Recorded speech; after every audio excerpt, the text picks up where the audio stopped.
We talked about call and put warrants in our previous video, and also American and European styles.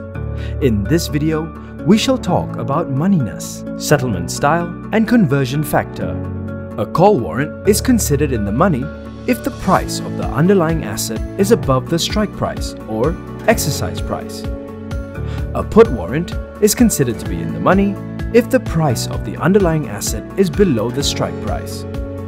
On the other hand, a call warrant is considered out of the money if the price of underlying asset is below the strike price or exercise price. A put warrant is considered out of the money if the price of the underlying asset is above the exercise price. For example, a call warrant with underlying share on Angel Bank with a strike price of 10 ringgit is considered in the money if Angel Bank's share price moves above 10 ringgit.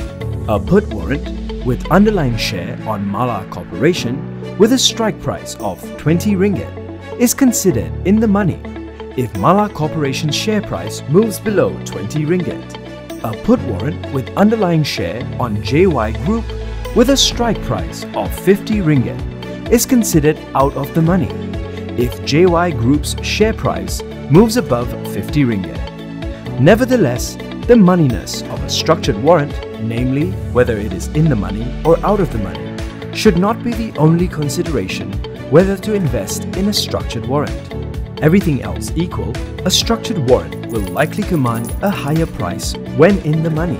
It also tends to have lower effective gearing when in the money. All structured warrants, whether put or call, American or European style, will only be exercised when in the money.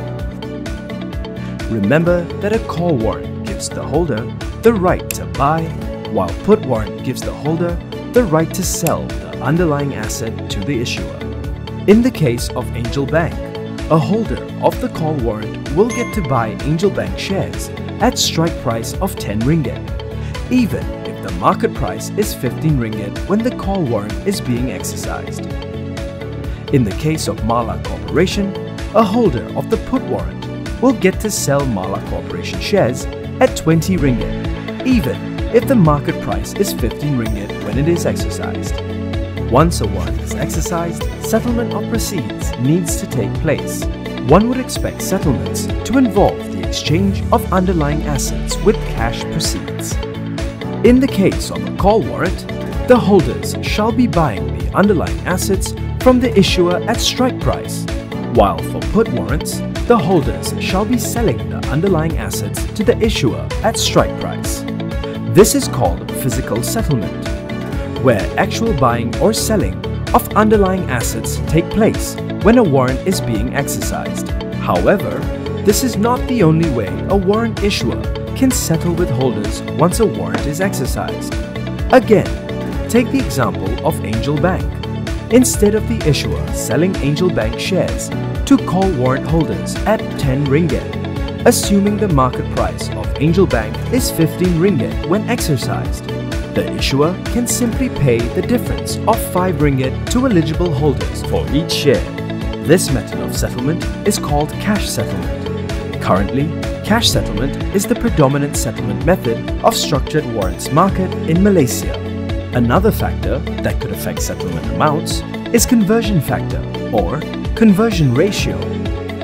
Simply put, conversion factor is the number of units of structured warrant an investor needs to hold in order to buy for call warrants or sell for put warrants a unit of the underlying asset when the structured warrant is exercised. Using the example of Mala Corporation, if the put warrant has a conversion factor of 5, it means a structured warrant holder can sell a unit of Mala Corporation for every 5 units of put warrants on Mala Corporation that the holder has.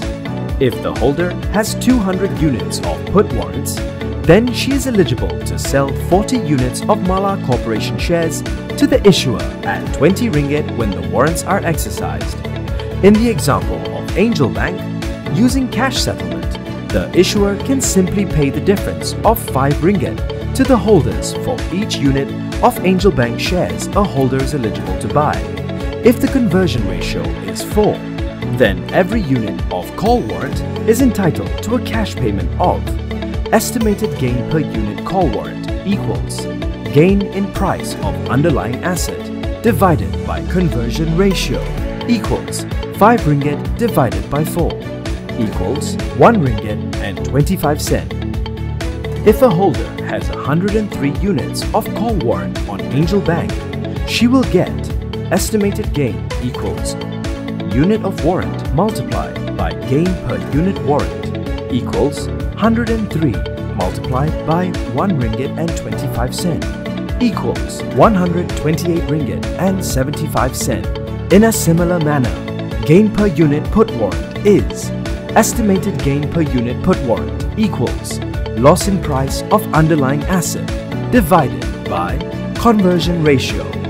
Both settlement method and conversion factor are specified by the issuer when a structured warrant is being issued. One way to look at conversion factor is how many units of structured warrants you need to hold to exercise the right to buy or sell a unit of the underlying asset. As such, everything else equal, a higher conversion ratio means such right is more diluted and hence should be priced cheaper. Because of this, issuers may issue structured warrants at higher conversion ratio so that it is more affordable.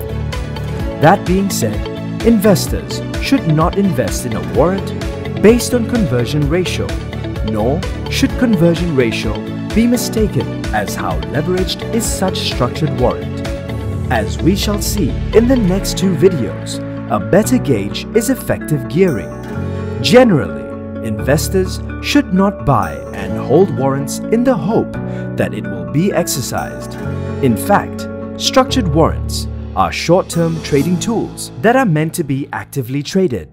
To see why, let's move on to the next video. This video is for educational purposes only and not intended as investment advice.